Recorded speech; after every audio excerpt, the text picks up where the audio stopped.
ঢাকা থেকে হাজার হাজার মাইল দূরের এই শহরে লক্ষ লক্ষ চোখ প্রতি মুহূর্তে শিকড়ের টান ভুলে ভেসে চলেছে কোটি কোটি স্বপ্নের হাতছানিতে। কারো স্বপ্ন সত্যি হচ্ছে, জন্ম দিচ্ছে নতুন আরো স্বপ্নে, আর কারো কারো স্বপ্ন হারিয়ে যাচ্ছে কঠিন কংক্রিটে বাঁধানো এই বুনো শহরের অলিতে গলিতে। আর সেই স্বপ্নের গল্পগুলো প্রতি মুহূর্তে বলে যাবে নিউ ইয়র্ক থেকে বলছি।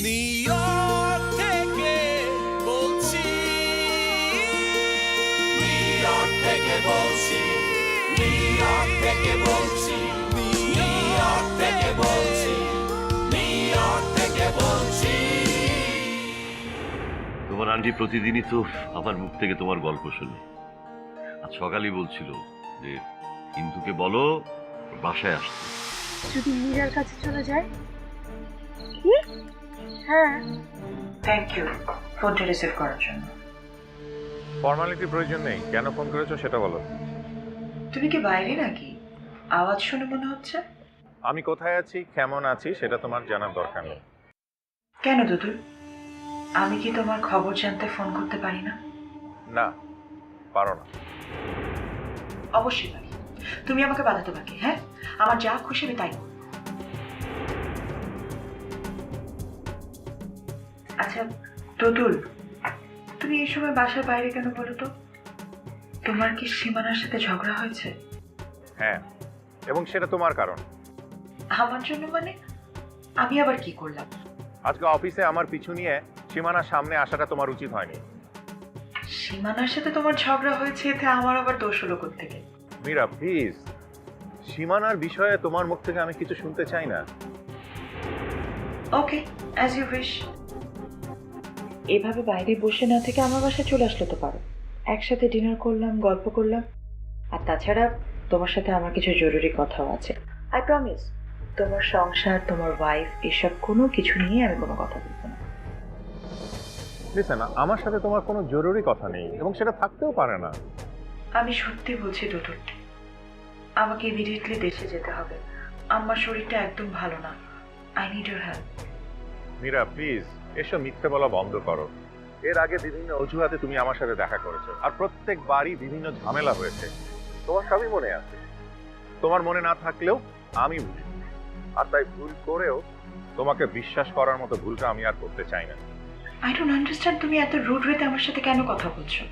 তুমি তো এত রুড কখনো ছিলে না দুদুল। সীমানার সাথে সংসার করার পর থেকে তোমার বিহেভিয়ারই চেঞ্জ হয়ে গেছে। এমনও তো হতে পারে যে মীরা হয়তো সামনে বসার জন্য ফোন ধরছে না। হতে পারে না? আপু তুমি না, এই মীরা কোত্থেকে আসলো? না রে, হতে পারে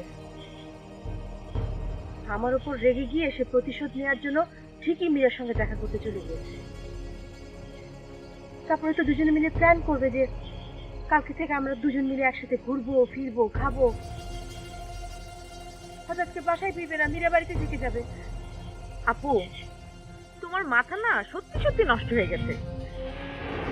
এই মাত্র কিন্তু আমি তোমাকে বললাম ভাইয়া কত ভালো মানুষ, তোমাকে কত ভালোবাসে, আর তুমি কি না। কি করবো, ফোন ধরছে না তো টেনশন হচ্ছে। যে টেনশনের মধ্যে কি ভালো চিন্তা মাথায় আসে বল?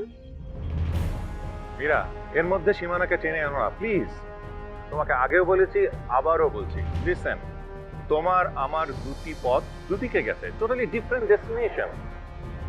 তো দয়া করে তুমি আমার সাথে আর কোনো ধরনের কমিউনিকেশন করো না। তুমি ইতিপূর্বে যতবার আমার সাথে কমিউনিকেশন করেছো ততবারই আমি কোনো না কোনো ঝামেলার মধ্যে পড়েছি। Please please leave me alone.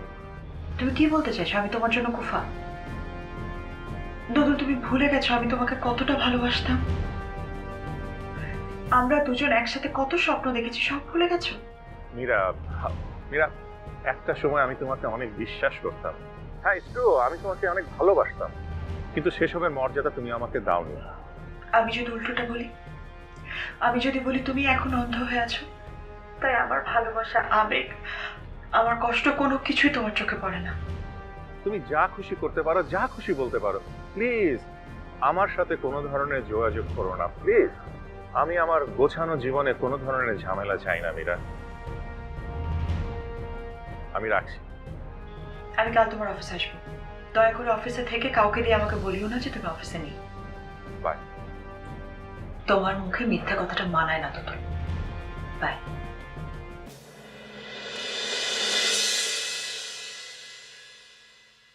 আচ্ছা প্লিজ একটু শান্ত হও না, মাথা ঠান্ডা করো। হয়তো ভাইয়া গাড়ি চালাচ্ছে তাই কল রিসিভ করতে পারছে না, কিছুক্ষণের মধ্যেই দেখবে চলে আসবে। কিন্তু গাড়ি চালালেও তো ধর। কোনো কিন্তু না, ভাইয়া বুঝতে পেরেছিল যে তোমার মাথা গরম হয়ে গেছে, তাই তোমাকে কিছুক্ষণ একা থাকতে দিলে তোমার মাথা ঠান্ডা হবে। তুমি তোমার ভুল বুঝতে পারবে। ভাইয়া হয়তো কিছুক্ষণের মধ্যেই চলে আসবে, আশেপাশে হয়তো কোথাও ঘুরতে গেছে। শোন, তোর ভাইয়া যদি এসে খুব বেশি রাগ করে না, তুই একটু প্লিজ আমার সাপোর্টে থাকিস। হ্যাঁ, তুই না ভাইয়াকে বলবি কি যে ভাইয়া ও রাগ হয়ে গেছিল তো, তাই উল্টো পাল্টা কথা বলেছে, মন থেকে বলে প্লিজ বলিস। হ্যাঁ বলিস প্লিজ। আপু শোনো, আমাকে কিছু বলতে হবে না, কিছু করতেও হবে না। ভাইয়া তোমাকে হাড়ে হাড়ে চেনে, সে ঠিকই বুঝতে পারবে তোমাকে। সে ভালোবাসে তো, তুমি বিশ্বাস করো বা নাই করো। করে তো, জানি তো আমাকে অনেক ভালোবাসে। তাহলে কেন শুধু শুধু মাথা গরম করো আর এসব মাঝে মাঝে কথা বলে তাকে কষ্ট দাও?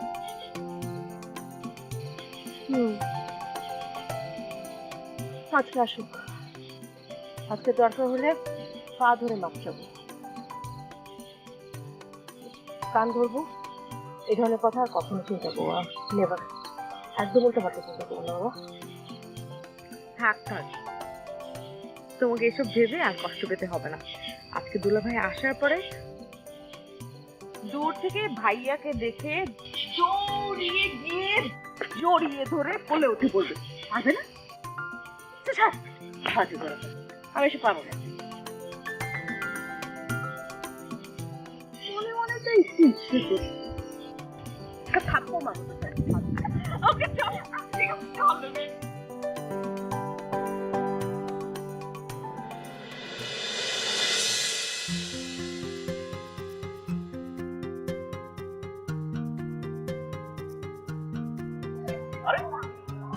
আপনি? আরে কৌশিক, খবর? তুমি? এই তো, কেমন আছেন আপনি? আমি ভালো। ব্যাস, তোমার সাথে আমার অনেকদিন পরে দেখা। হ্যাঁ, এটা থেকেই বোঝা যায় আপনার গাড়িটা খুব ভালো চলছে, নো ট্রাবল। এই কারণে আপনার উবারও লাগে না, আমাকে ফোনও দেন না। তুমি এখনো সেই উবার ব্যবসায় আছো? তোমাকে না কতবার বললো তোমার পেপারস গুলো দাও, আমার অফিসে আসো। আমি চেষ্টা করলে আমার অফিসে তোমার জন্য একটা কাজের ব্যবস্থা আমি করে ফেলতে পারবো। দদুল ভাই, আপনি যে আমাকে নিয়ে ভাবেন এটা আমার সৌভাগ্য, কিন্তু এই চাকরি বাকরি আমাকে দিয়ে হবে না ভাই। আসলে হয়েছে কি, আমি ওই রুটিন মাফিক জীবন পার করতে পারবো না, যাইও না। জীবনে একটা নিয়ম থাকা, নিয়ম মেনে চলা, এটা কিন্তু দোষের কিছু না। অবশ্যই দোষের কিছু না। আবার আমার হয়েছে কি, স্বাধীন জীবন ভাই। একা মানুষ, মন চাইলে কাজে বেরোই, মন যদি না চায় কাঁথা মুড়ি দিয়ে শুয়ে থাকি, বিন্দাস লাইফ। তা আপনি এদিকে হঠাৎ মানে কেউ এসছে, মানে কারোর জন্য অপেক্ষা করছেন নাকি? না, দুটোর কোনোটাই না। তবে কেউ একজন অপেক্ষায় অবশ্যই আছে, সেটা আমি জানি। চাকরির নিয়মে আমার জীবনটা বাধা থাকলেও আমার যা মন চায় তা কিন্তু আমি করতে পারি। তা তুমি এদিকে? আমি আসলে এদিকে একটা কাজে এসেছিলাম, কাজ শেষ ওদিকে আগাচ্ছি, ভাবলাম একটা কফি নেই, হাঁটতে হাঁটতে চলে যাই। তো আপনার সাথে দেখাই। আরে কফি টফি বাদ দাও, চলো কোথাও বসে let's have a few drinks. আজকে মনে হয় এত সময় হবে না, তুমি অন্য একদিন আপনার সাথে ফ্রি টাইমে দেখা করবো, তোরা একসাথে বসে। ওকে, নো প্রবলেম। ভালো থেকে কৌশিক। হ্যাঁ, দেখা হবে আবার। ওকে।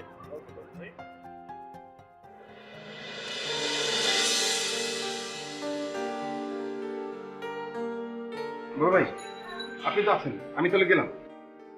গেলাম মানে? কোথায় যাবি? কেন, ওই যে কলের মিস্ত্রি, কমোডের ফ্লাশ, গত পরশু ফোন করেছিলাম, আপনারা তখন বললাম না?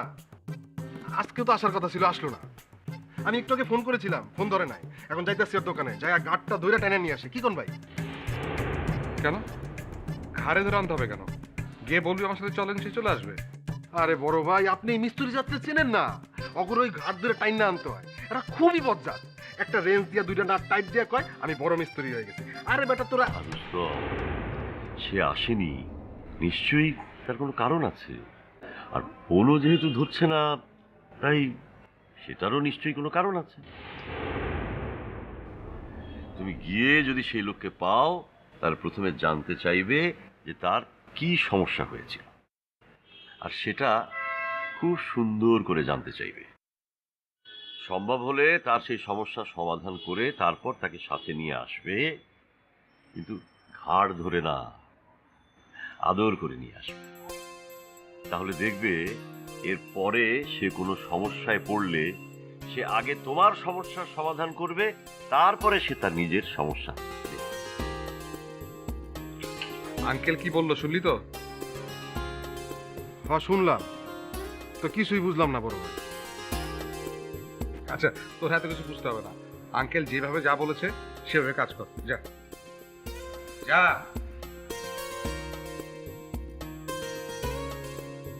আচ্ছা ঠিক আছে, আমি তাহলে উঠি। বাজার করে গিয়ে তোমার আন্টিকে ওষুধ খাওয়াতে হবে। আচ্ছা, তোমার এখানে আরেকটা কাজ যেন ছিল আমার। কি? না মানে মনে করতে পারছি না। আসলে আসলে আমি বুড়ো হয়ে গেছি, অনেক কিছুই আজকাল আর মনে রাখতে পারি না। ঠিক আছে, গেলাম। ওয়ালাইকুম আসসালাম।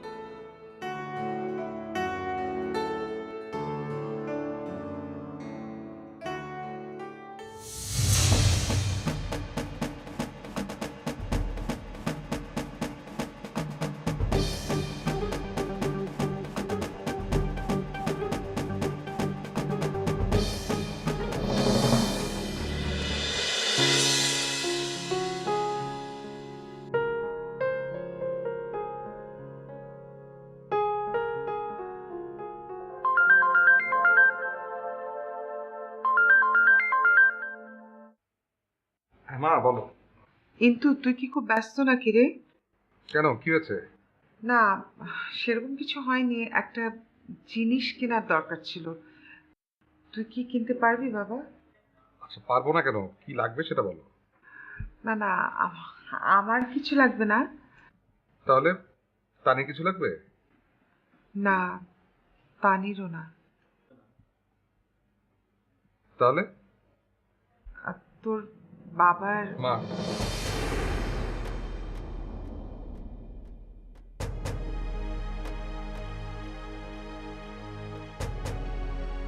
বলো। তোর বাবার জুতোটা না খুব পুরনো হয়ে গেছে, একটা নতুন জুতো লাগবে।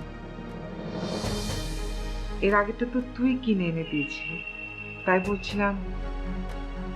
না মা, আজকে সম্ভব হবে না, আমি দোকানে ব্যস্ত আছি, আর রুস্তমও নেই। আচ্ছা।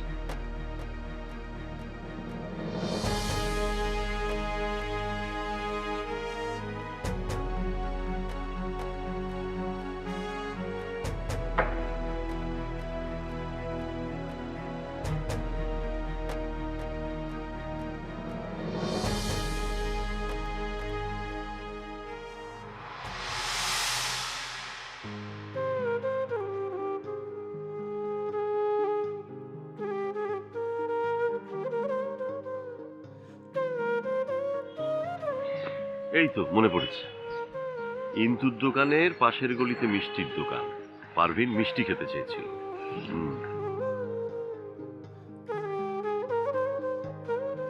কিন্তু কি মিষ্টির কথা যেন বলেছিল পারভিন? কোনো নাম বলেছিল নাকি শুধু মিষ্টির কথাই বলেছিল? এমনিতে তোর কালো জাম পছন্দ, তারপরও মন করে একবার জেনে নি।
কেটে দিল নাকি কেটে গেল? ঘুমিয়ে আছে হয়তো। থাক, ওকে আর ডিস্টার্ব না করি। সব ধরনের মিষ্টি একটা একটা করে নিয়ে যাই।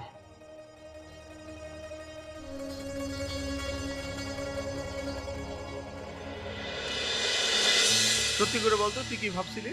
আমি তো ভেবেছিলাম ওকে আবার পুলিশ ধরে ফেললো নাকি। আরে তুই তো ভাববি পুলিশের সাইরেন শুনে যেভাবে ওর হাতে মালগুলো দিয়ে দূরে পালালি। আরে কি আশ্চর্য, আমি ওর হাতে মাল দিয়ে কই ধরে পালালাম? মানে মালগুলো ওর হাতে ছিল, ও দেখছিল, হঠাৎ করে পুলিশের সাইরেন বাজলো। তখন কি সম্ভব ছিল যে আমি ওকে বলবো তুই হাফ নে আমি হাফ নেব? তখন তো বলার সময় ছিল না। সে যাই হোক, মালগুলো কি এনেছিস? তুই পাগল? বাক্সগুলো নিয়ে এই রাতের বেলা আমি ঘোরাঘুরি করি? আচ্ছা ঠিক আছে, বাক্সগুলো এখন কোথায় আছে? আছে, নিরাপদেই আছে। সে যাই হোক, আমি আসলে তোকে নিয়ে অনেক টেনশনে ছিলাম। তুই কোথায় আছিস, কিভাবে আছিস, নিরাপদে আছিস কিনা। আমাকে নিয়ে টেনশন করছিলি নাকি বাক্সগুলো নিয়ে টেনশন করছিলি? আরে বাক্স নিয়ে আমি কেন টেনশন করব? বাক্স কি আমার বন্ধু? আমার বন্ধু হচ্ছিস তুই। শোন, আমার মনে হয় আমাদের আপাতত কয়েকদিন যোগাযোগ না রাখাই ভালো। ঠিক বলেছিস, আমাদের কয়েকদিন নিরাপদ জায়গায় থাকা হচ্ছে সবচেয়ে ভালো। আমি একটা জায়গায় আছি, নিরাপদ একটা জায়গায়। তুই একটা কাজ কর, তুই বক্সগুলো স্যামকে দিয়ে আমার জায়গায় পাঠিয়ে দে। তাহলে আমারও থাকার ব্যবস্থা কর ওই জায়গায়, আমিও তোর সাথে থাকি। চাইলে তো আমি তোর থাকার ব্যবস্থা করতে পারি, কিন্তু সেটা কতটুকু ঠিক হবে আমি আসলে বুঝতে পারছি না। আসলে আমরা দুইজন একসাথে না থাকাটা হচ্ছে বেস্ট। একটা সেফটি আমাদের মেনটেন করা উচিত। তুই এক কাজ কর, স্যামকে দিয়ে বক্সগুলো পাঠিয়ে দে, আর স্যামকে বলবি আমাকে একটা কল দিতে। বাকিটা আমি ম্যানেজ করে নিব। শুধু শুধু বাক্সগুলো বের করে রিস্ক কেন নিবি? যেখানে আছে নিরাপদেই আছে। আমি তোর ওপর এত বড় বিপদ চাপিয়ে দিতে পারি না। 4 কেজির মামলা, কোনোভাবে যদি তুই পুলিশের হাতে ধরা পড়ে যাস তাহলে তুই বিপদে পড়ে যাবি। আরে তুই আমার বন্ধু, তোর বিপদ হোক সেটা আমি কোনোদিনও চাই না। এখন এক কাজ কর, কালকে সুবিধা মতো সময়তে স্যামকে দিয়ে বক্সগুলো আমার কাছে পাঠিয়ে দে, আর কোনো চিন্তা করবি না। চল চল। আমি আমার বাসা থেকে লুকিয়ে বের হয়েছি, এখন আবার কষ্ট করে লুকিয়ে লুকিয়ে বাসায় ঢুকতে হবে।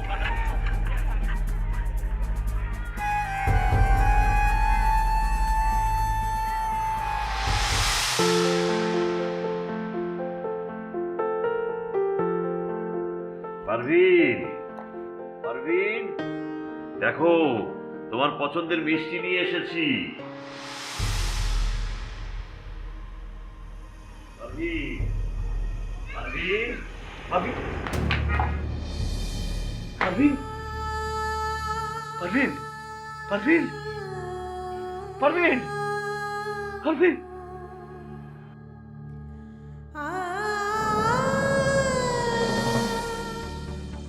এক্স্যাক্টলি তোমার জায়গায় সীমানা ভাবি দখল করে বসে আছে।